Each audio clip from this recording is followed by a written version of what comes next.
Olá, eu sou a Shanna Miller. E eu sou a Tati Hesler. E nós estamos juntas aqui no Tudo Sobre Mim. A mãe. Mais um episódio da nossa 4ª temporada, nesse espaço destinado a conversar sobre a maternidade, mas sobretudo gestar conteúdos maternos. É boa essa frase, né? É muito boa. De quem Sai é? de uma mente brilhante. Não, acho que foi do Pablo essa. Foi tua essa? Não. A gente já nem sabe. Foi nossa. A gente esquece, mãe vai esquecendo, não tem como guardar E é um tudo. projeto feito no coletivo, né? Que tem o Pablo, tem a Amanda, tem os guris aqui e as gurias da Soul Produções. Um projeto coletivo.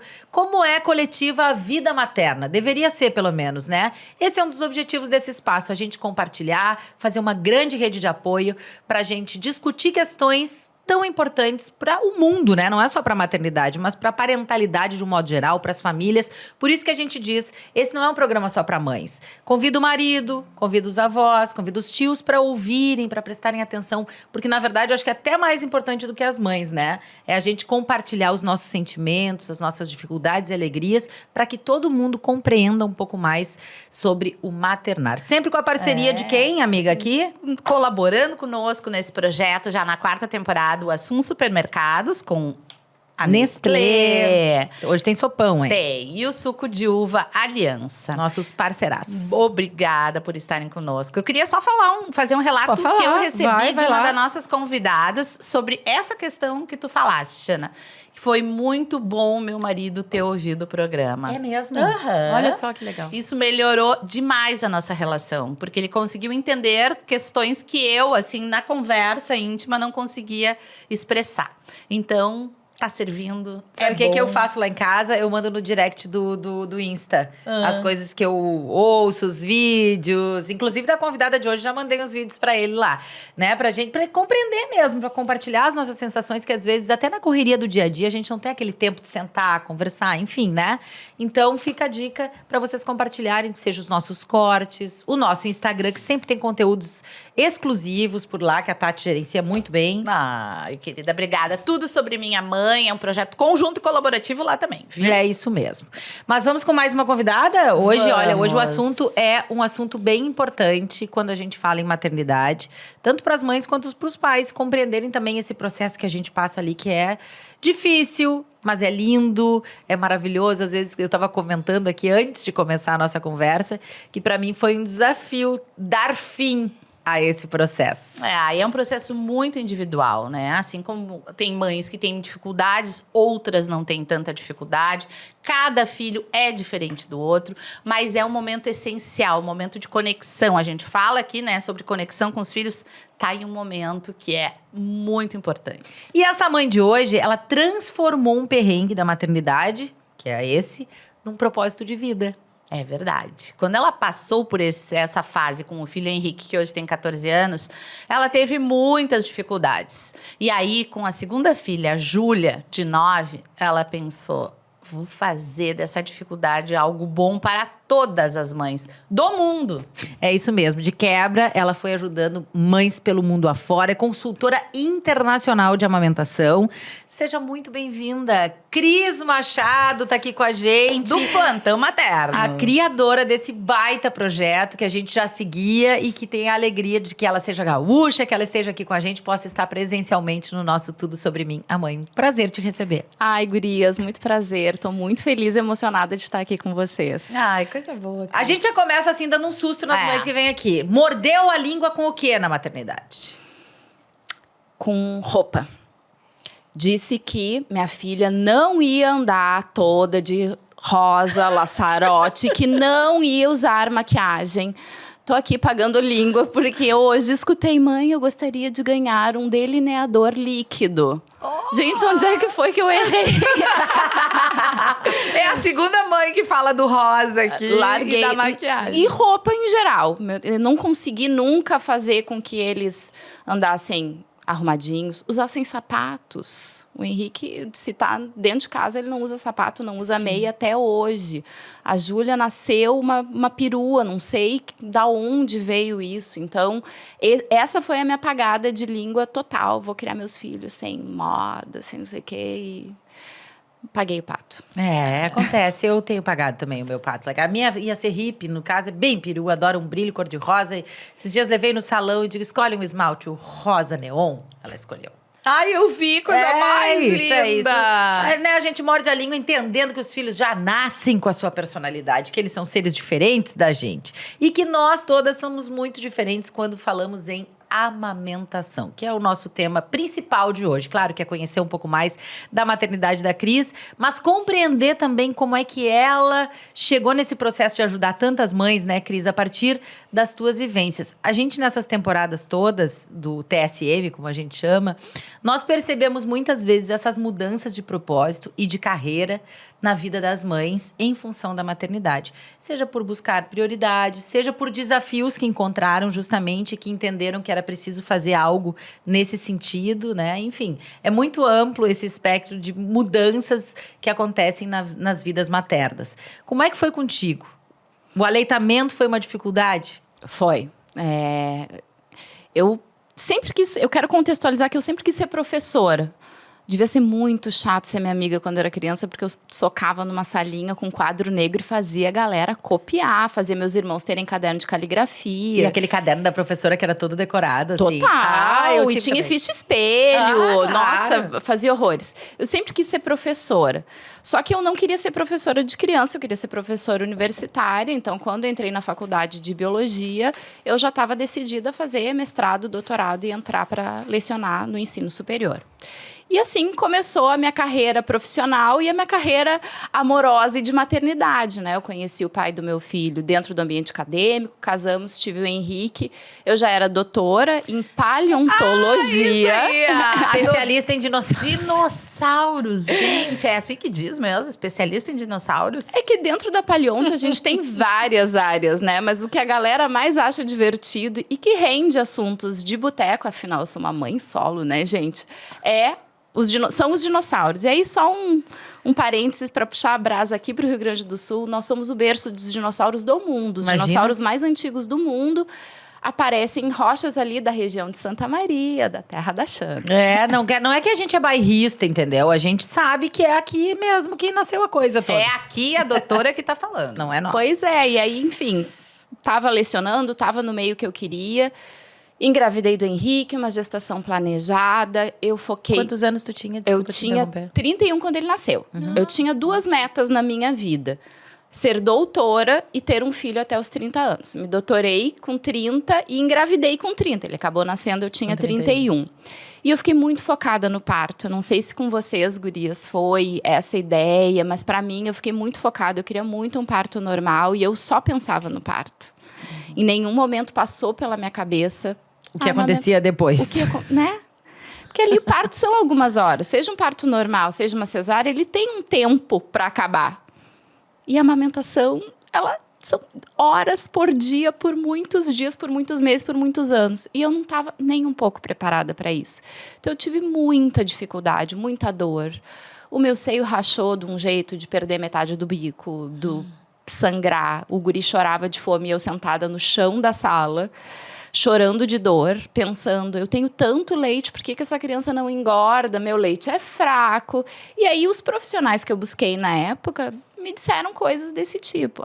Peito pequeno dá pouco leite. Eu dizia, gente, eu encho a mamadeira no banho com o meu leite. Então, se tem leite, teu leite é fraco.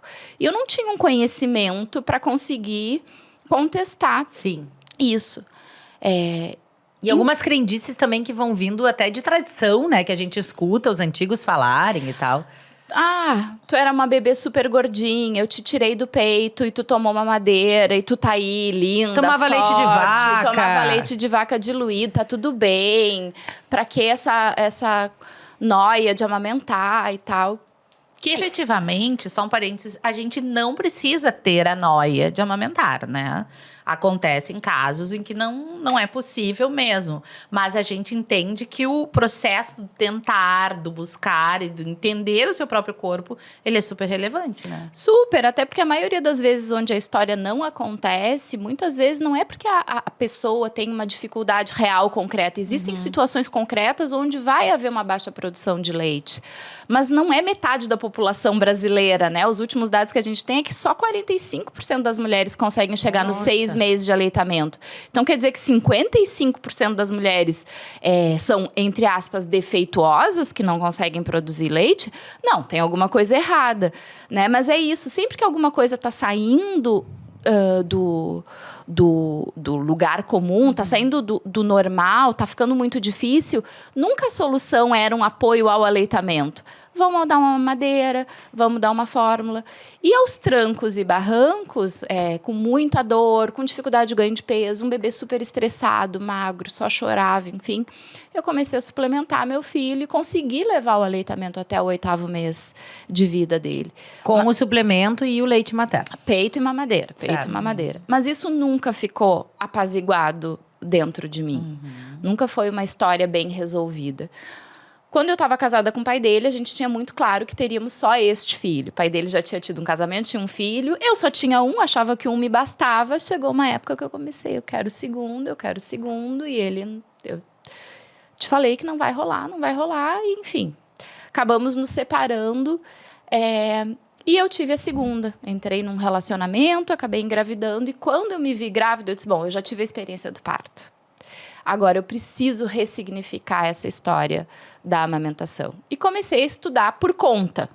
Não tinha feito nenhuma formação de aleitamento. Lia blogs, né, gente? Ali, quando ela nasceu, 9 anos atrás, era a transição do Orkut pro Facebook. Sim, e começava-se a se falar dessas questões, né, na internet. Começava a ter na internet fóruns de discussão. Isso. Então, fui entrando nos fóruns para ver o que eram as causas de dor e tal. E tu encontrou literatura sobre isso, assim? Bastante. Pouca literatura na época.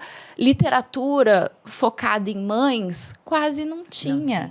A gente achava literatura técnica, a gente achava literatura, por exemplo, os documentos oficiais do Ministério da Saúde, os documentos oficiais da Sociedade Brasileira de Pediatria. Para mim, que sou uma profissional que veio da área da saúde enquanto bióloga e veio da ciência, era fácil ler aqueles documentos. Mas para quem não está familiarizado com a linguagem técnica, eles não são documentos para a população. É muito complicado o que está escrito ali, não tem dicas práticas, eles são documentos de epidemiologia, na maioria das vezes de dados sobre o aleitamento, né? Não de como fazer a coisa funcionar. E aí eu descobri que existia a profissão de consultora de amamentação. E aí, já existia nessa época? Já, então, né, a Júlia tem 9, então isso faz uns 10 anos, mais ou menos, na época que eu estava grávida dela. Eu descobri que existia uma consultora de amamentação aqui em Porto Alegre. Existiam essas consultoras internacionais, mas no Brasil quase não tinham consultoras certificadas internacionalmente. Aqui no estado não tinha nenhuma na época, mas já existia uma consultora, a Rosane Baldiceira, beijo, Rô. Eu mexo que ela transformou minha vida e eu salvei o contato dela. E estudei e tal, e eu disse pro meu ex-companheiro, se eu ficar doida, eu não quero pitaco do pediatra, do obstetra, que foram as pessoas que atrapalharam muito na outra vez. Eu quero consultar com essa pessoa. E realmente, chegou ali nos 20 dias de pós-parto, eu estava doida já. E aí tive um atendimento. Mas tu teve dificuldade também? Não, com a Júlia foi...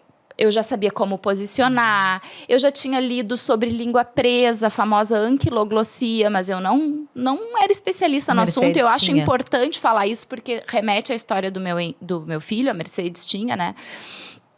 E então eu soube posicionar, a Júlia chorou, eu dei uma olhada, achei que a língua não era presa, já sabia mais ou menos o que fazer. Parecia que estava tudo indo bem. Com 20 dias me bateu uma insegurança por um comentário de uma pessoa que disse... Ela já recuperou o peso do nascimento? A guria estava ótima, linda, fazia xixi, fazia cocô, amarelinho, né? Padrão ouro, de um lactente. Aquilo ali minou minha confiança, mas eu sabia a quem recorrer. E a Rô, que foi a minha consultora, ela não fez nada, entre aspas, mas ela fez tudo. Ela me fez ver como eu estava certa, me fez eu sentir confiança no processo do aleitamento. E aí a coisa fluiu.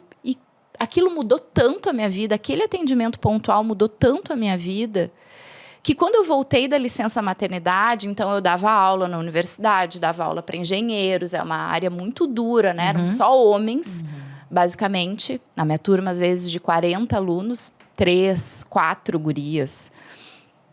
era um ambiente muito duro, assim, né? Então, voltando no puerpério, 2 crianças, uma de 5, às vezes, peito vazava no meio da aula, ficava Sim, aqueles era um homens. universo totalmente E o que eu dava diferente. totalmente. Uma guinada total, assim. E o né? que eu dava aula para eles, enquanto futuros engenheiros, não era o que eles queriam. Eu dava aula de metodologia da pesquisa, gestão ambiental. Eles estavam um pouco se lixando para mim.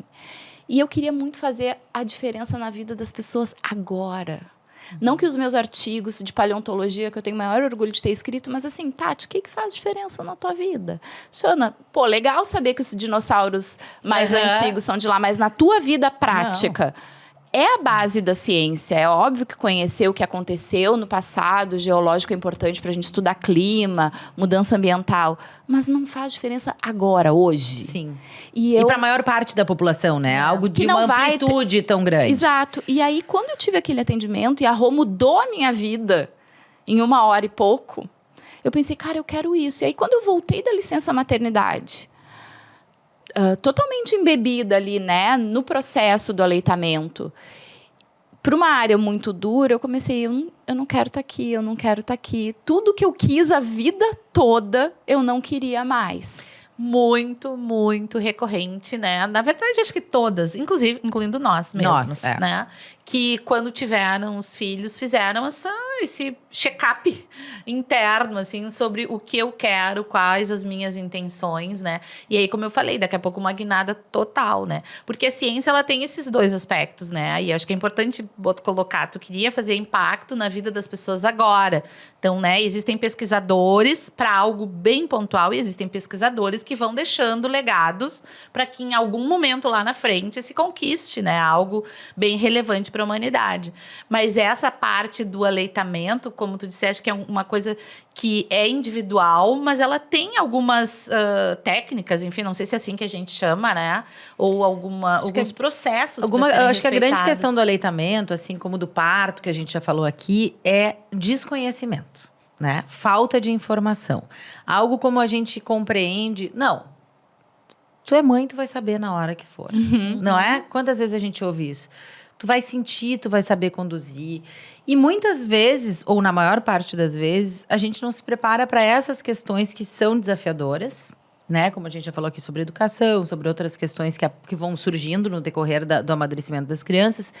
E que a gente entende que o conhecimento popular é suficiente para levar adiante. Quando, na verdade, não é, né? A gente vai deixando, não consegui. Né? Muitas vezes a gente ouve isso. Mas o não conseguir, às vezes, é falta de informação, falta de apoio, falta de suporte. Totalmente. Né? Preparado, assim. Sim, e tu falou uma coisa que é super importante, né? A gente encara todas as outras ocupações como trabalho. Com certeza, gurias, no primeiro episódio da primeira temporada, vocês se prepararam horrores, estudaram para fazer um podcast. A gente não, vou fazer um podcast, nada. Tá, a ideia pode vir, mas vocês vão ver o que vem, se prepararam. Por que para maternidade todo mundo diz... Quando nascer, tu sabe. Mas imagina se eu te dissesse, Tati, quer fazer um podcast? Vai lá, começa a gravar. Quando nascer, quando for ao ar, tu sabe. É óbvio que tem ajustes que foram feitos ao longo dessas temporadas. Mas antes do primeiro episódio, vocês fizeram um grande estudo. Por que para a maternidade nos dizem isso? Por quê? Porque a gente não encara a maternidade como trabalho. Eu acho que a gente tinha que ver ele como um dos principais trabalhos na manutenção da sociedade. É um trabalho que não é remunerado. Inclusive, aí sendo... bem lutador, acho que tinha até que ter remuneração, né? Mas voltando só para isso, porque não tem esse preparo. Porque aí tu vive na base do pitaco. Então, hoje em dia, a gente sabe, né, que os principais fatores dificultadores do aleitamento materno são as opiniões equivocadas de familiares e de profissionais de saúde. Que é pior, né? É chocante pensar que obstetras e pediatras não têm uma formação específica em aleitamento. Eles têm uma aula, às vezes de 2 horas de duração, para falar de aleitamento. Então, eles também acabam reproduzindo muito do conhecimento popular, né? E aí, a puérpera fica lá perdida. E foi isso que aconteceu. Pensei, bom, eu estou estudando, mas eu não estou fazendo isso de forma profissional. Então, eu quero me profissionalizar. E aí, eu fiz a primeira formação profissional, primeira capacitação em aleitamento em 2015, quando a Júlia tinha 1 ano e o Henrique tinha 6 anos. E a partir daí, né, fui construindo esse saber profissional e aí em 2020 que eu atingi esse título de consultora internacional de lactação. É o maior título que tem na área no país. Hoje em dia são 154 profissionais apenas. No ano que eu fiz eram 70 só, né? Uma certificação super difícil, são várias etapas. Mas por que eu gosto de falar isso? Não é para carteirinha. É para mostrar como, para tu ser especialista em aleitamento, não é achismo. Não é porque tu vivenciou... Né? A Xana teve 3 histórias, 5 anos amamentando. Mas aí. não é professora, óbvio que né, ela no sabe assunto. muita coisa da vida prática. Mas tem tretas pormenores que, às vezes, a pessoa mais entusiasta não vai saber. Tu, por exemplo, teve a experiência com a Mercedes da anquiloglossia, da língua presa. Então, tu é uma mãe que vai estar ligada. Se uma amiga tua parir... Tu vai ver o neném dela chorando, tu vai olhar pra boquinha pra ver se a língua tá presa. Mas se eu não tivesse vivenciado, eu não saberia. Não saberia. Agora tu tocou num Descobri faz ponto... muito pouco isso da língua presa. Inclusive, Porque foi por tive isso que ela não chupou problemas. bico. Exatamente, eu não tive problemas com os meus filhos na amamentação. E descobri recentemente que o filho de uma amiga minha teve problemas disso. E aí o Henrique, a treta toda, gente, é que ele Era tem a língua isso. presa. E nunca, ninguém viu o Henrique. Foi na dentista, foi na fono. Quem fez o diagnóstico dele? Eu, quando ele tinha 8 anos. Quando eu voltei de um congresso onde eu assisti uma palestra que dizia que o gene da anquiloglossia, da língua presa, pode estar associado a genes de fissura lábio-palatina. Ainda não tem uma definição concreta de onde vem a anquiloglossia. E o pai dele é fissurado. Eu cheguei em casa, assim, tipo aquelas... Só lavei a mão, abre a boca, tu não me morde, guri. E fiz o movimento, a manobra. E como eu já é que faz avaliava isso quando o nenês. bebê nasce? Porque, né, assim, acho que é aproveitar já que a gente tá no assunto. Como é que a pessoa, digamos, a pediatra não viu, a mãe tem como fazer Então, perceber? nós temos uma lei desde 2014, que é o teste da linguinha. Ela é a lei 13.000, não vou saber de cor o número. Tá? Mas desde 2014. Então, para quem estiver nos ouvindo, procura. Teste da linguinha, lei. Desde 2014 é lei, deveria ser obrigatório ser feito em todas as maternidades. Por quem? Profissionais de saúde capacitados no teste. Por que eu gosto de dizer isso? Porque não é a fono, não é obrigação da fono, não é obrigação do pediatra, nem da enfermeira. É obrigatório tu ter capacitação no teste e em aleitamento. Porque na hora do teste da linguinha, tu vai avaliar a forma da língua e função. Tem bebês que têm língua presa e mamam super bem? Tem, fazem movimentos de compensação. Tem bebês que têm a língua presa e não conseguem mamar. Então, tu não vai avaliar só a forma, porque tu não vai fazer um procedimento numa língua que tem função, que está funcionando bem. Que foi o que aconteceu com a Mercedes. Só que até chegar na função, eu penei. Só que é isso, eles fazem tanta compensação, porque uma coisa que todo mundo fica, a boca de peixinho no nenê. Na verdade, gente, quem tira leite da mama é a língua. É a língua que faz ordenha embaixo do mamilo. É a língua que vai abraçar o mamilo. O lábio, ele serve só para ancorar, para a língua fazer o movimento. Então, se a língua tá presa, eu sempre mexo, né? É como se tu estivesse fazendo exercício de bíceps com elástico. Tu tem que fazer 20 repetições de bíceps. Se tu tiver um elástico puxando, tu vai fazer 4, parar. 4, parar. Porque tem uma força puxando para baixo. O freio de língua todo mundo tem. A gente diz, a criança tem freio. Na verdade, todo mundo tem. Às vezes é mais encurtado do que outros. Quando tem a língua mais presa, o freio mais curto, é como se ela tivesse esse freio puxando. Então, o bebê vai levantar a língua, não aguenta, gente. Não tem aguenta. algo puxando. E aí é... E aí o leite que é fraco. Aí o leite que é fraco. Verdade. E aí, por que machuca? Aquela história, né? Água mole em pedra dura. O que acontece? A língua, em vez de abraçar e fazer um movimento de ondas, ela fica pec. E compensa, começa no dente, na mordedura. Aí ele morde e aí rebenta o peito da mãe. A mãe tá com dor, o bebê não tira leite suficiente. Aí ele quer ficar 24 horas grudado no peito. Mercedes. Eu mexo que é como se tu tivesse que tomar um milkshake daquele bem grosso com um canudinho de refri. Tu vai tomar golinhos, tu vai levar um dia inteiro para tomar um copo. Então a criança não solta, a mãe fica esgotada. E aí sempre o pitaco é: teu leite que é fraco. Ninguém avalia a boca do neném. Agora, assim, pois é, isso é uma coisa assim, não me lembro de nenhuma das línguas dos meus filhos ter sido avaliada. Depois que eu levei pro pediatra a questão da língua da Mercedes, inclusive foi por isso que ela não pegava o bico, ela não conseguia segurar o bico, né, com a língua. Ele disse, olha, não precisa fazer, porque agora ela já tá mamando, ela já conseguiu, né, fazer a regulação dela ali e tal. Mas essa avaliação não me lembro de ter sido feita. Agora, uma coisa que tu falou que me chama muito a atenção, e eu quero trazer duas questões juntas. Primeiro, me lembro de que quem me ensinou a amamentar foram as enfermeiras. E uma das coisas que me chamou muito a atenção no meu primeiro filho é que cada enfermeira que entrava no quarto me ensinava de um jeito diferente. Até que a minha mãe, que estava comigo na maternidade, disse assim, tá, mas só um pouquinho, vamos escolher uma. E daí a gente vai fazer o que essa disser, né? Porque a minha mãe também não tinha uma experiência longa de amamentação, não persistiu e tal, não conseguiu amamentar, né? E aí nós escolhemos uma que foi que me ajudou, que me ensinou a botar invertido, que me ajudava naquele momento ali, o bebê. Mas que preparo tem as enfermeiras? Essa é a primeira pergunta. E a segunda é, certificação de consultoria em amamentação. São 150 no Brasil. Mas tu abre a internet hoje e o que mais tem é consultor de amamentação e de sono, né? Adorei. Vendendo curso. A tua pergunta é muito pertinente, Xana. Primeiro, para tu ser enfermeira num centro materno-infantil, tu não é obrigada a apresentar certificados de formação continuada em assistência ao parto, em assistência ao aleitamento. É um processo seletivo, tu vai fazer o treinamento lá dentro.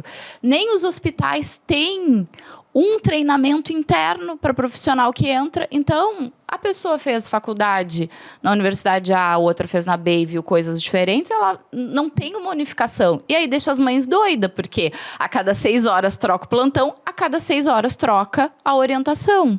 Então, a gente sai perdida.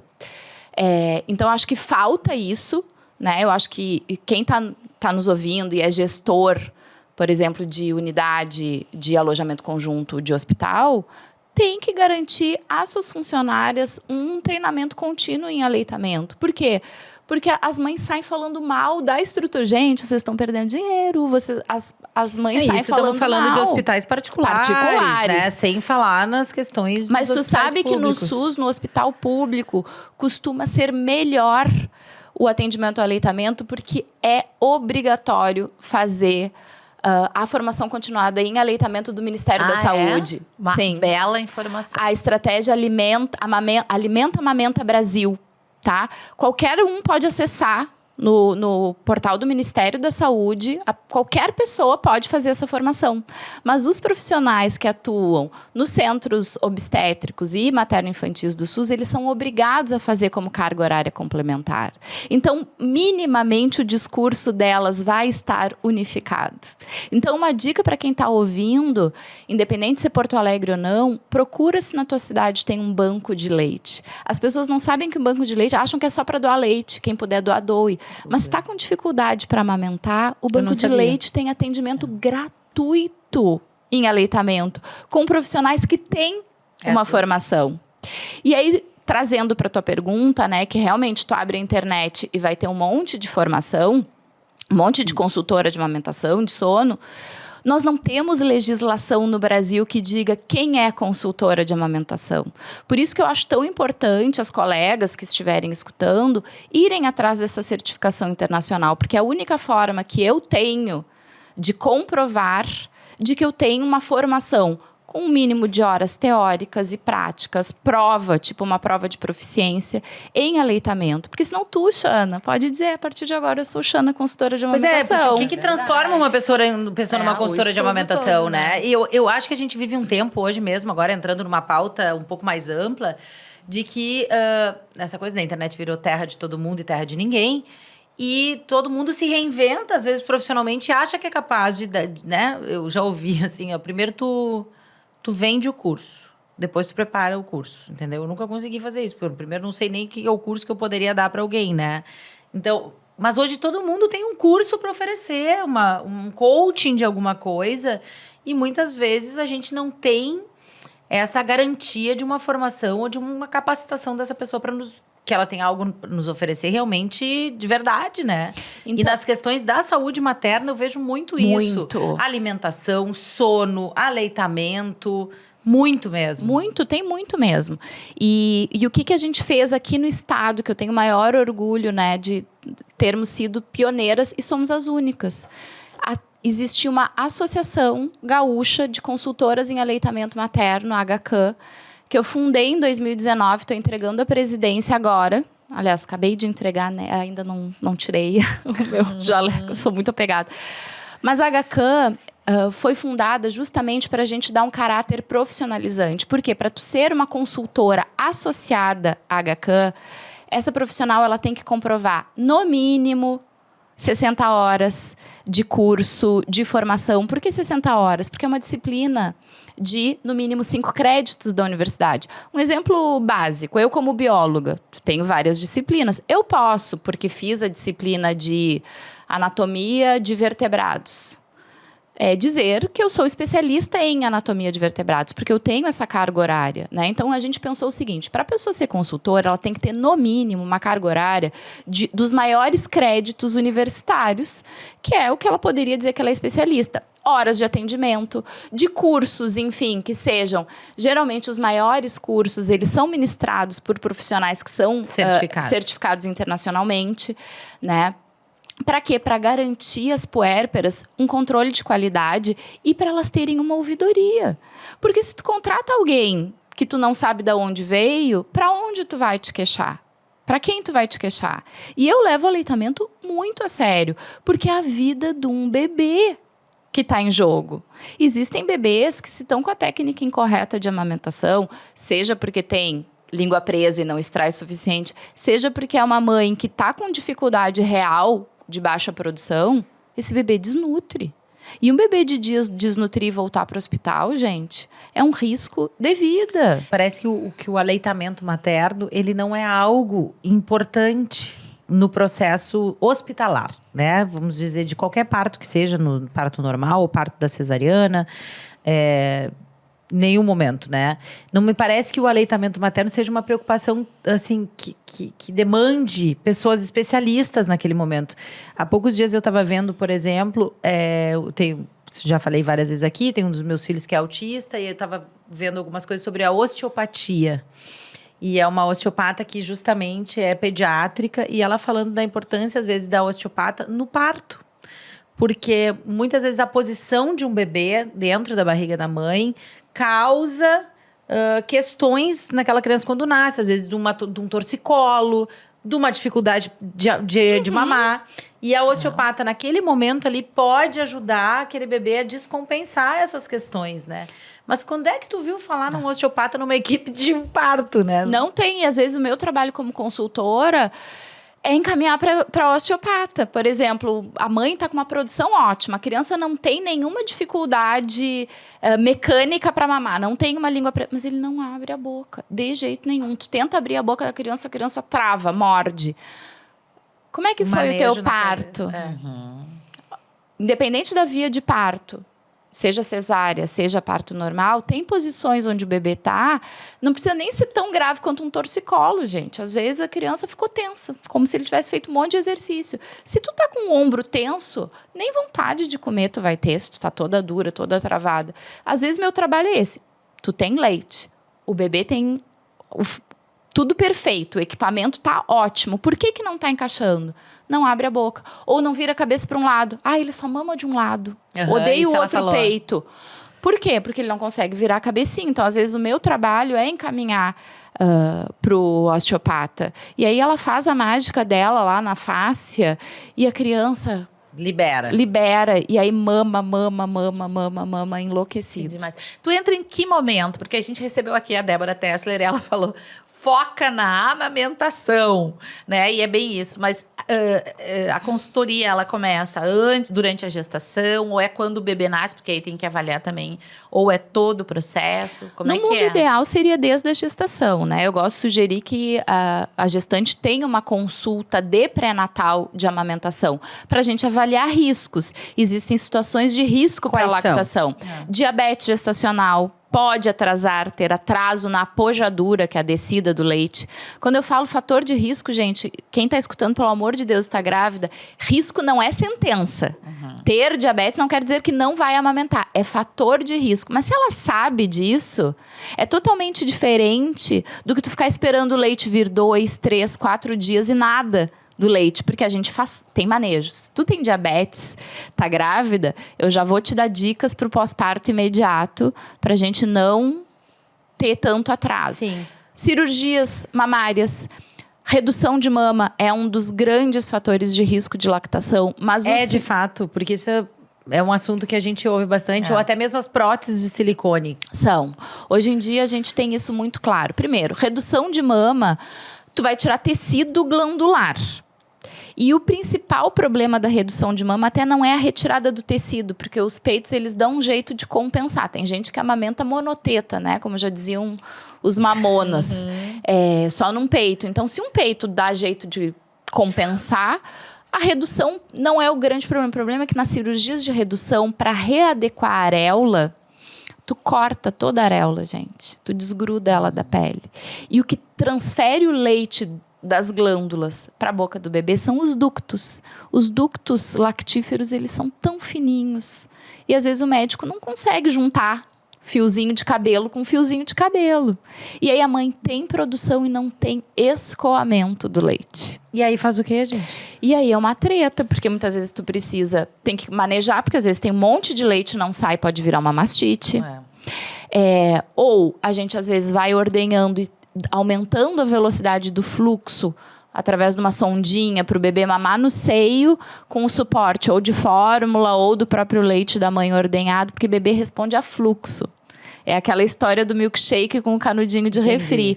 Se ele estiver tomando muito devagarzinho, ou ele vai dormir e desistir, gente, muito esforço para pouco prazer aqui, vou dormir que eu ganho mais. Ou ele vai ficar 24 horas grudado.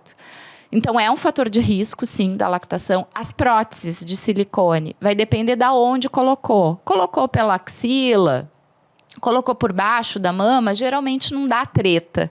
Mas tem gente que, para não ter cicatriz, coloca pela areola. Tudo que eu cortar areola, eu vou cortar ducto. Por que eu botei silicone? Meu peito era pequeno só, ou ele era hipoplásico? A hipoplasia mamária é uma falha no desenvolvimento do tecido mamário. Então, é diferente um peito pequeno que tu bota silicone e aquele peito que na adolescência nunca se desenvolveu. Quer um ovinho frito, quer uma mama, um peito olhando para cada lado, com um mamilo esquisito. Adolescentes que tiveram síndrome de ovário policístico podem ter problemas no desenvolvimento mamário. Então, às vezes, a correção com silicone, ela está, na verdade, corrigindo esteticamente um problema. E aí, essa mulher tem peito, porque tem silicone, mas ela não tem tecido glandular. Então, não vai amamentar mesmo? Não vai. Entendi. E bico invertido, como é que faz? Ai, olha, quando a mulher manda mensagem dizendo: Cris, tudo bem, preciso de ajuda para amamentar, meu bico é invertido, eu já sofri, porque é super difícil. A gente tem 2 tipos de bico invertido. O pseudo-invertido, que é aquele que eu mexo que ele é tímido. Porque aí tu dá uma estimulada nele e ele fica todo amostrado. Esse aí é relativamente fácil de tu manejar. A gente faz massagem, a própria pega do bebê, a gente faz um sanduichinho, dobra a mama, bota, e aí quanto mais o bebê suga, ele acaba, às vezes, pocando o mamilo para fora. Então, o pseudo-invertido, ele é uma treta inicial contornável. Mas os mamilos verdadeiramente invertidos, que são aqueles que quanto mais a gente mexe na mama, mais ele umbilica, ele vai mais profundo, geralmente isso está associado com má formação de tecido glandular e de ducto. E geralmente são mamilos que dão muita dificuldade para amamentar. Por quê? Porque uma coisa que é interessante as pessoas saberem é que o bebê, logo que nasce, ele tem aquele reflexo de busca. Vocês devem lembrar que tocava qualquer coisa na boca dos nenéns de vocês, ele fica buscando, virando, eu mesmo que parece um passarinho, fica passarinhando com aquela boquinha aberta. Isso é o reflexo de busca. Mas o reflexo de sucção, ele precisa de estímulo no meio da língua do neném, do meio para trás. Se o mamilo é invertido, ele tenta ir com a linguinha, ele não acha nada. E ele não consegue sugar. E ele fica desesperado. Então, nesses casos, muitas vezes o que a gente precisa é de futuro. O que é precisar de futuro? A mãe ordenha. Semanas a fio. vai dando no copinho. Esse neném vai crescendo. E aí, claro, às vezes, quanto maior a boquinha... Porque uma coisa é um bebê de 2.800, 3 quilos. Outra é um bebê de 4 quilos. Ele abocanha muito mais mama. Então, os verdadeiramente umbilicados são mamilos que vão precisar que essa mulher, se ela quiser amamentar, ela vai precisar de muito empenho e acompanhamento, porque às vezes vai demorar até a criança conseguir pegar o peito. Quando eu falo demorar, é semanas. Agora eu tô te ouvindo e ouvindo problemas reais sobre a amamentação, né? São alguns que tu citaste e que, pelo visto, são difíceis de solucionar. Mas quando a gente olha para esse número que tu trouxeste, que é um número assustador, assim, né? De que menos da metade da população amamenta ou consegue amamentar ou acha que consegue amamentar. O que tu enxerga como falsos problemas da amamentação hoje, assim? Adorei. Assim, se a gente for ver, na verdade, não era para 55% das pessoas terem reais problemas. Os principais fatores de dificuldade da amamentação são a dor para amamentar e a sensação imaginária de pouco leite. E eu acho que essa é o que mais pega, que é o principal falso problema. Porque nós vemos de uma cultura, né, gurias, que as nossas mães não nos amamentaram. Então, elas nos alimentavam na mamadeira. A mamadeira é transparente e tu vê o volume que a criança está tomando. E a gente vem dessa cultura de alimentar o bebê a cada X horas com tantos ml. Isso era uma angústia que eu tinha. Quanto essa guria mamou? Quanto esse guri mamou? Exato. Por quê? Porque é o que está gravado até no nosso inconsciente. Sei lá, as nossas mães deviam ficar comentando. Nossa... Não, mas alguém chega pra gente e diz assim, não, tem que mamar 30 ml, sei lá. A gente tem um cálculo... Eu tinha 15 minutos num, levantava, botava no outro. Isso tá super... Hoje em dia já não tá mais. Porque assim... E tem bebê que nasce que é aspirador turbo. Criança nasce ligada, mama em 6 minutos. Mama... se joga pra trás. Tá, e aí? Tu vai ficar maluca. Eu atendi uma paciente que era essa. Ela tava doida porque o filho dela mamava 8 minutos e ela tinha que ficar 15 minutos com ele no peito. Porque o pediatra disse que ele tinha que mamar. E a criança mamava 8 minutos, gente, se afogava, escorria leite. Essa mulher tinha muito leite, muito leite, muito leite. E ela tava enlouquecida porque ele não batia meta. E aí foi todo um trabalho emocional pra dizer pra ela... já que a gente não vê o que está entrando, eu sempre digo, para a consultora de amamentação e para as mães que querem amamentar, falar sobre xixi e cocô é o melhor assunto do mundo. Porque a gente não vê o que está entrando, mas a gente tem que ver o que está saindo. Então, um bom indicador de amamentação nos primeiros dias de vida é o cocô do neném. Cocô ficar amarelinho ali no 5º dia, né? Aqui no sul a gente tem uma sobremesa que todo mundo gosta, que é ambrosia. Então vou estragar a ambrosia para todo mundo. 6º dia, 7º dia de vida do bebê, aquele cocô amarelo, cheio de grumo, igual a ambrosia, bem douradinha. Padrão ouro de cocô. Eu não sei quando tá mamando, mas eu sei que se tá fazendo um cocô estilo ambrosia, é porque tá mamando o suficiente para sobrar, porque cocô é o que sobra.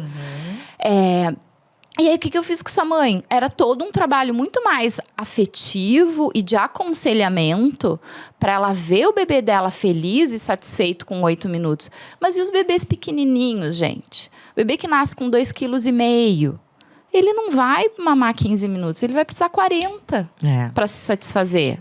Bom, então aí falamos sobre 2 questões, né? Os, entre aspas, falsos problemas falsas impossibilidades de amamentação. Agora, eu fico pensando assim, a gente fala aqui no podcast, né? Nasce um filho, nasce uma nova pessoa, nascem novas prioridades.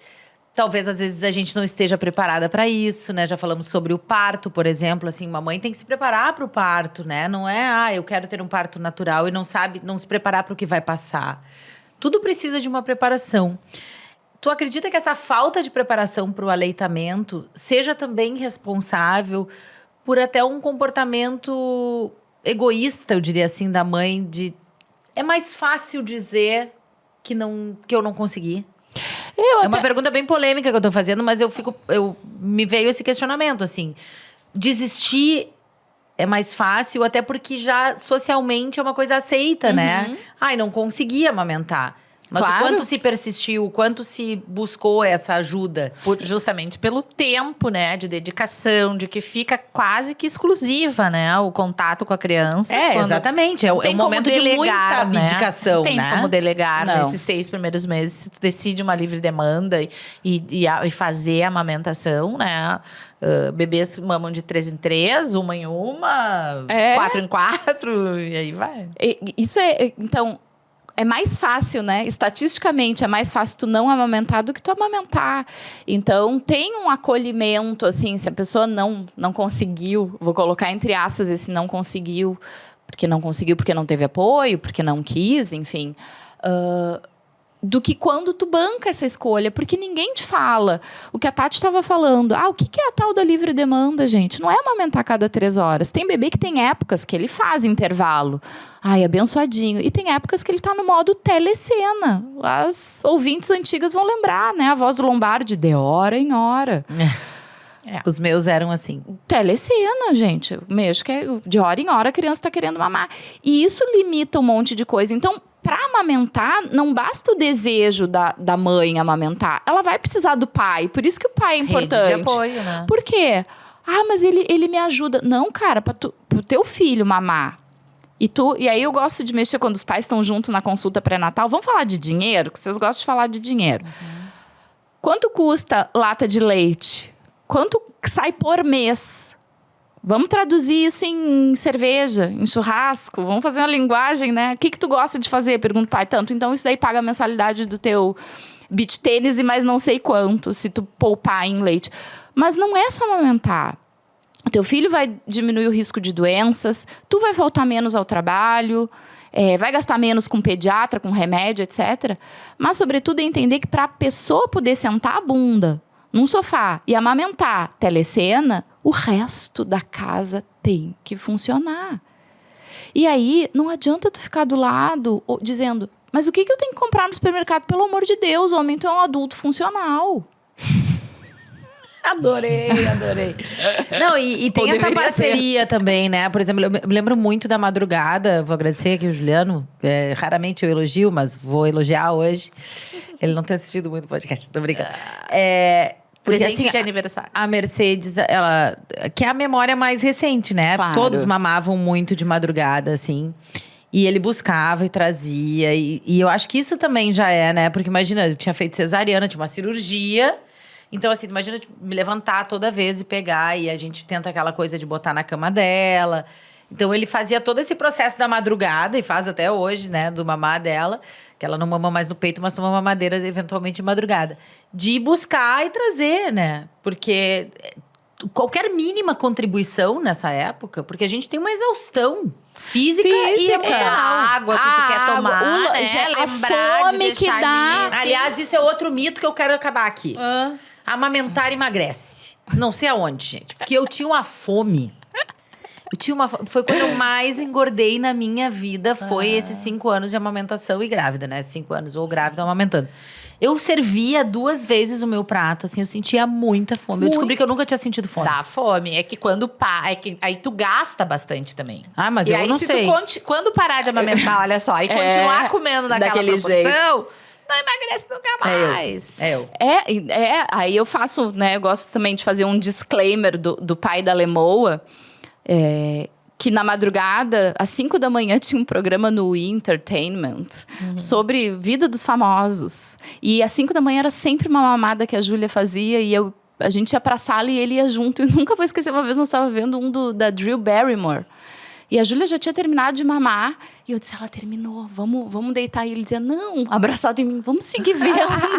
Você sabe que agora eu me lembrei de uma coisa. Eu tinha um público de mães amamentando no Galpão Crioulo. Claro! Porque era 6 da manhã. E eu dizia, a pessoa dizia, eu te assisto. Eu digo, tá amamentando? Eu já perguntava assim, porque era o horário dos bebês tomarem Não, mamar. eu tive bastante apoio também do pai dos meus filhos. Consegui amamentar até 1 ano e 15 um e 1 ano e 30 dias o outro. Porque tive esse apoio. Claro, porque senão é impossível, é impossível. Né? Eu acho. Lembrei de perguntas, assim, bem diretas e básicas Ótimo. sobre a amamentação.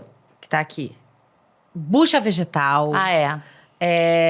Protetor de bico do seio. Me lembro Tomar sol. de tomar sol no bico do seio. Passar ou não passar remédio quando tá machucado, peito, dicas assim, mitos e verdades sobre a amamentação. Tá grávida, deixa as tetas em paz, pelo amor de Deus. Não cutuca. O peito, ele foi feito para se preparar para a amamentação. Sozinho. Sozinho. Tudo errado. Tudo errado. Tudo, olha só. A história da bucha. tudo errado. A história da bucha, eu sempre fiquei pensando, mas por que eu vou ficar machucando? Boa. Eu fiz. Pois Segui é. a risca. Olha Que só, me dicas, a caras. ideia de calejar. Olha só, todo mundo que tá escutando agora vai dar aquela olhadinha dentro da blusa e vai ver que na areola, gente, é areola, não é auréola, que a auréola é de anjinho, a areola, tem um monte de, parece espinhazinhas. Aquilo são umas glândulas. Olha ali a Xana, tá espiando. Todo mundo que tá ouvindo tá olhando o peitinho agora. Temos. Tem como se fossem espinhazinhas. Aquilo se chamam glândulas de Montgomery. Elas produzem um sebo protetor da areola e do mamilo. Se tu fica passando a bucha, tu tá tirando a proteção natural. E aí faz já microfissuras. Quando a criança vai lá e abocanha, vai rachar, gente. Então, a gente deixa as tetas em paz na gestação. Inclusive, ali, a partir de 34 semanas, não passa mais nem sabonete na areola. Não tô dizendo pra ficar lenta. Vai tomar teu banho normal, não precisa ficar neurótica. Ai, caiu o shampoo aqui, Não, mas não fica esfregando. Mas não esfrega. Lava a axila. Lava no meio, lava embaixo. Mas a areola, o mamilo, não se lava com sabão. Não se passa bucha. O sol é uma controvérsia. Por quê? Na verdade, na gestação não tem porquê. O sol é bom pra gente, vitamina D dá uma sensação de bem-estar sempre, isso é bom. Mas, hoje em dia, com o risco de câncer de pele, ele não compensa o benefício que o sol poderia trazer na mama. O que ele vai fazer? Talvez um pouquinho mais de ação das glândulas de Montgomery, porque elas vão suar ali e vão produzir mais sebo. Mas ela já, se precisasse do sol, como é que esquimó amamentava, né, gente? Como? Ué, não precisa, é isso que eu tô dizendo. Não precisa, senão não amamentaria, né? Né? Não precisa. Temos registros de esquimosa. Claro. Claro. Ainda Então, mais aquele frio, né? Exato. Então, não precisa fazer nada na gestação. O preparo tem que ser o que esperar dos primeiros dias do aleitamento. Técnicas corretas de mamada para evitar a fissura. Porque quando tu evita a fissura, tu diminui o caos. Depois que o caos está instalado, aquele mamilo com um baita de um machucado, bom, aí eventualmente a gente senti a sensação agora. Eventualmente a gente pode recorrer a algumas pomadas para tentar cicatrizar. Mas a melhor forma de cicatrizar é evitar conchas de amamentação, porque aquilo fica úmido e a gente precisa de ferida seca para fazer casquinha o quanto antes, gente. Quem nunca botou um band-aid em cima de uma feridinha e não fechava nunca, porque ficava aquela coisa molhada? E aí fica no atrito. Então, aquele paninho enroladinho, tu acha que ajuda? Eu gosto da velha rosquinha de fralda, fraldinha de boca, só para não encostar o mamilo ali, se sujar de leite. Passar o próprio leite, o leite materno vem com emolientes, vem com células brancas que são cicatrizantes e deixar secar naturalmente. Deixar um tempo, mamou, não guarda o peito direto. Deixa uns 10 minutinhos ali. Secando. Aqueles crostinha de leite é a melhor coisa que tu pode fazer para evitar um machucado. A gente poderia ficar 5 horas aqui. Eu só tenho uma pergunta que eu acho super importante. Gente, passou. Que é sobre o livro. O livro que o nome é lindíssimo, né? Exaustão não é amor. E é sobre o oposto, o desmame. Fala um pouquinho pra gente, então, sobre o que tem nesse livro. E aí é que a gente começou o podcast falando as experiências transformando a gente, né? Quando eu amamentava a Lemoa e ela tinha 1 ano e meio, eu estava muito, muito, muito exausta. Tendo doenças uma atrás da outra. Desmaiei um dia na universidade de exaustão, enfim. Eu comecei a buscar ajuda para um desmame gentil, um desmame gradual. Eu não queria passar pimenta no meu peito, eu não queria passar babosa, esmalte, etc. E o que eu consegui foi ser expulsa dos grupos de Facebook. Que diziam que tem que ir ao aleitamento até os 2 anos, porque é o que a OMS diz. Aí eu sou cientista, fui pegar as orientações da OMS, a OMS diz exclusivo em livre demanda até o 6º mês e continuado até 2 anos ou mais. Não dizia em livre demanda até 2 anos ou mais. E eu dizia, gente, eu não quero tirar todo o peito, mas de noite, essa criança tem 1 ano e meio, ela não precisa mamar de 2 em 2 horas, não faz sentido. E a partir daí que eu fui buscar informação sobre o desmame e vi que pouca gente falava sobre o assunto. E quando eu comecei a escrever nas redes sociais, eu sofri um massacre, gente. Eu fui muito agredida. Hoje em dia eu consigo rir, mas foi muito difícil continuar. E aí eu entendi que exaustão não é amor. Tu não precisa estar exausta, amamentando de uma forma sem qualidade para mostrar o amor pelo teu filho. Então eu escrevi um livro com dicas práticas para que tu garanta o aleitamento o quão mais longe tu puder ir, se sentindo bem satisfeita e tranquila, para conduzir esse processo. A Xana falou que foi bem difícil finalizar. Bem difícil. E eu quero que o final da história de amamentação seja tão bacana quanto aqueles momentos bons que a gente teve depois que passou a treta Porque inicial, é difícil né? pra criança e pra mãe, né? Porque, como a gente estava falando aqui antes, é um fim, né? É um fim no caso, por exemplo, da minha filha menor, que foi a única que eu tive que desmamar e que, na verdade, ela se desmamou sozinha, foi tão autossuficiente, assim, eu tava super preocupada, mas ela foi, aos poucos, largando. Mas é o fim desse vínculo, né? Na filha mais nova foi o fim de um vínculo, de algo que eu não vou vivenciar de novo. Então também tem um emocional que precisa de suporte ali da própria mãe, né? Não é ação-reação, não é algo tão simplista, né? E ao mesmo tempo eu tinha toda essa exaustão realmente de madrugadas, assim, de a Mercedes mamar 2, 3 vezes de madrugada. E no outro dia a vida continuava. Tinha que continuar, né? Tem que continuar, porque o mundo não tá se importando se a gente tá amamentando Não. várias vezes. Ele quer que tu trabalhe como se tu não tivesse filhos e tu fosse mãe como se tu não trabalhasse. Essa conta não fecha. Então, a ideia do livro é transformar a história do aleitamento numa história mais leve. Seja ela encerrando de uma forma gradual e bonita para ambos, porque é o fim de um tipo de relacionamento para abrir espaço para outro. Seja garantindo uma amamentação de qualidade. Muitas vezes as pessoas leem o livro e dizem: eu queria desmamar e agora eu encontrei forças para seguir amamentando, só que de outra forma. Sim. Então eu tô bem feliz. Ai, muito bom. Vamos falar da nossa sopa, claro! não falamos. Olha aqui, sopão carne com legumes. Vocês já sabem, a Sun é nosso parceiro aqui do podcast, possibilitando sempre que esses conteúdos cheguem a mais pessoas. Então, sempre um beijo, um agradecimento muito especial aos nossos parceiros. E a Magi tem o sopão carne com legumes, é da Nestlé, que é a parceira dessa temporada do Assum. E também sim. galinha com legumes. 31% menos sódio, rápido, prático, galinha com legumes. E esses aqui, mamãe, eu vou levar pra ti. Tá Porque bom. eu sei que tu ama uma sopinha, um Beijo, sopão, né? Não é Xanana. sopinha, é sopão, é aquela refeição rápida, prática e saudável. E olha, você já sabe, encontra no Assum através de todas as lojas, né? Os supermercados são mais de 30, vem loja nova aí no Pontal. E também através do site, do app, também do WhatsApp. O Assum facilitando o dia a dia das mães pra gente comprar e buscar e receber em casa da melhor maneira possível pra gente conseguir conciliar todas essas tarefas da maternidade, da vida profissional, ou mesmo quando é só, né, mãe dentro de casa, esse trabalho tão difícil também que a gente falava, precisava até de remuneração. Então, obrigada, Assum, por essa parceria e por pensar nessas facilidades para o nosso dia a dia. É verdade. A nossa ida ao Assum lá em casa é um passeio em família, assim como a Xana mostrou também já nas nossas redes. Então, lá você encontra praticidade. Tem agora o Clube Assum com descontos. É isso mesmo. Vale a pena. Estão lá os produtos da Nestlé. Vamos para uns quadros aqui, antes da gente Rapidinho, liberar a vamos Cris. Tem 5 minutos de silêncio? Tenho. Eu tenho. Sempre teve. Não.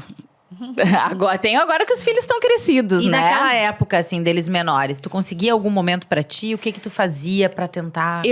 Apesar de estar exausta, eu sou mãe solo, né? Então teve uma época muito solitária de mãe de 2 pequenininhos, sem outro adulto dentro de casa. Mas uma coisa que eu sempre fiz questão é, depois que eles dormiam, por mais exausta que eu tivesse, eu não ia dormir imediatamente. Eu fazia alguma coisa por Aqui, sou por mãe mim. solo de 2 também. Nem posso falar solo, porque juridicamente, tá, mas... Né? Sem Então, um adulto, sem é um isso outro aí. adulto, então eu sempre achei esses 5 minutos.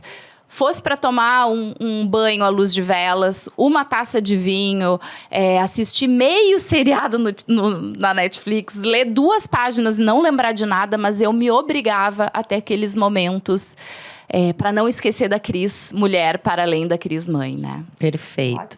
Bom, uma coisa que a gente tem falado aqui também, Cris, é sobre a era digital. né? As telas e todas essas complicações que têm aparecido com algo que é tão recente nas nossas vidas, mas que agora a gente está conseguindo ter essas consequências, né? Nos relacionamentos, nos comportamentos das crianças e dos adolescentes e na própria vida social, não só deles quanto das nossas. Primeiro era saber como tu lida com isso em casa e segundo, alguma dica de conexão com os filhos, né? Nas idades deles, assim, são diferentes, mas se vocês têm uma forma de se conectar fora da tecnologia. Eu acho bem difícil ser uma mãe de uma era digital. As crianças sabem tudo, sabem burlar as regras. Então, assim, a gente tem regras, por exemplo, uso nas refeições, nem pensar na mesa. E serve para mim também, né? A gente que é criador de conteúdo tá sempre com o celular na mão. Então, os momentos que eu estou com eles, o meu celular não tá nem na minha vista, porque eu também tenho que ser exemplo. Então, eles têm horários para usar depois de cumprirem as tarefas da casa, dever. Não podem levar para o play, por exemplo, celular. Não deixa a Júlia, 9 anos, descer para o play com o celular, como alguns vizinhos deixam, porque eu acho que ela tem que estar lá embaixo, tem que estar brincando. Né? E dicas para conexão para os pais de adolescentes é pedir para o adolescente propor a atividade. Eu quero ficar contigo hoje. Ou, às vezes, impor. Hoje nós vamos ter esse tempo. Mas já que tu vai ter que me engolir, o que tu quer fazer? Só desse time. Escolher. Ele vai escolher o filme, gente. A gente vai ter que, às vezes, assistir algo que tu não quer ver e super curtir. 2h30 no cinema. Pelo amor de Deus. Vendo luta. Vendo filme de luta. Ou ficção tem que científica. aguentar. Então, acho que com os adolescentes é deixar eles escolher. Às vezes, impor esse tempo de qualidade. Olha só, a gente precisa ficar junto. O que você quer fazer comigo, já que nós vamos ficar junto? E eu acho que o ar livre conecta muito. Então, sempre que der para fazer passeios ao ar livre com o teu filho, vai, não precisa ir para longe, gente. Vai numa pracinha catar pedrinha. Descobrir o mundo com os olhos de cientista que as crianças têm. Isso traz muita, muita conexão. E em dias de chuva não tem nada melhor do que brincar com atividades manuais e às vezes trazer a criança, por exemplo, para cozinhar contigo, bater um bolo. Tudo isso acalma e traz momentos, né? O bom de criança é que tu não precisa ficar o tempo todo, mas tu tem um tempo ali de qualidade, só focado, desconectado das redes sociais e tá conectado com a criança, deixar ele guiar um pouco sempre faz bem. E para encerrar, então, a gente tem aqui o frase de mãe. Uma frase, um conselho, até uma piada sobre a maternidade. Não vale exaustão, não é amor. Tá? Poxa vida. É melhor. Eu acho que uma coisa que eu sempre falo para os meus filhos, que é: vocês não são todo mundo, né? E aí eu repito que a minha mãe me falava: não, vocês não são todo mundo. E eu acho que trazer isso para um nível de consciência, o que é vocês não são todo mundo? Aqui em casa a gente tem as nossas regras, se na casa dos outros é assim, tudo bem, mas vocês não são. Todo mundo traz contorno. Eu acho que as famílias estão com muito, muito medo de dar limites gentis, amorosos, mas também com firmeza. Então, a minha frase é: você não é todo mundo e procura isso direito, guria. Se eu for lá e encontrar... O você não é todo mundo. E que bom que você não é todo mundo. Você é um ser humano único, né? Ai, Cris, muito obrigada. A gente poderia ficar aqui falando sobre essa pauta muito, mas é o trabalho a que a Cris se dedica. Então, aproveita, já vai lá nos canais dela, te inscreve, segue, né? Marca para receber as notificações. @plantão materno. Plantão _ materno. E além dos assuntos, né, do aleitamento, tem outras pautas que a Cris sempre está trazendo lá, como a gente traz aqui, né? Falando sobre maternidade real, sobre perrengues, alegrias, dividindo a sua experiência com a gente. Muito obrigada mesmo por ter aceito o nosso convite. E lá no nosso Instagram, o pessoal vai encontrar dicas de livros, né? De literatura para se preparar. Você que é mãe, né? Que está gestando, né? Pessoal que está gestando aí no estúdio. Aí, pessoal. Vai lá, acompanha as dicas aí de aleitamento, que a Cris trouxe pra gente. Obrigada do fundo do coração pela tua parceria. Obrigadão, gente, adorei. Obrigada, Cris. Foi muito, muito, muito bom mesmo. Foi muito bom estar com vocês também. Obrigada. Obrigada, Sum, Vinícola Aliança, Suco de Uva Aliança, sempre nossos parceiros aqui. Vocês já sabem, tudo sobre mim. A Mãe, toda quinta-feira, 19 horas, tem episódios novos falando sobre essa maravilha que é maternar. Obrigada, amiga, por mais um episódio. Obrigada. Estamos juntas. Tchau! Beijo. Semana que vem tem mais terapia, né? Não te esquece. Tem A gente tá mais. aqui. Tudo sobre mim. A mãe.